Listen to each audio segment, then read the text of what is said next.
Ciao a tutti, sono il titolare delle Malga Mazze Inferiori del comune di Lugo sul Monte Corno. Questa mattina, come ogni mattina, siamo partiti per andare a prendere le vacche daiate e abbiamo trovato una sorpresa.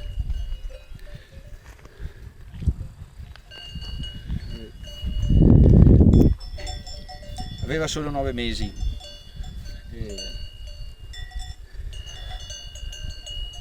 Non è giusto.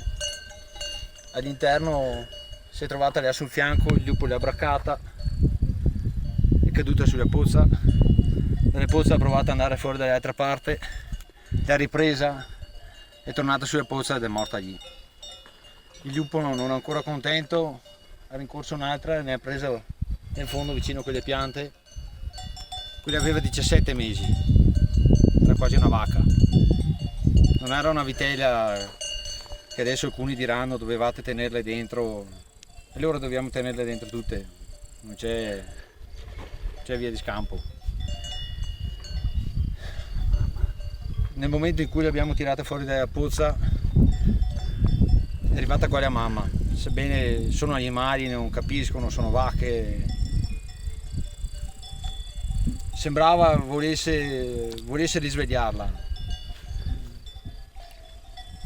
Non è giusto perché non aveva fatto niente,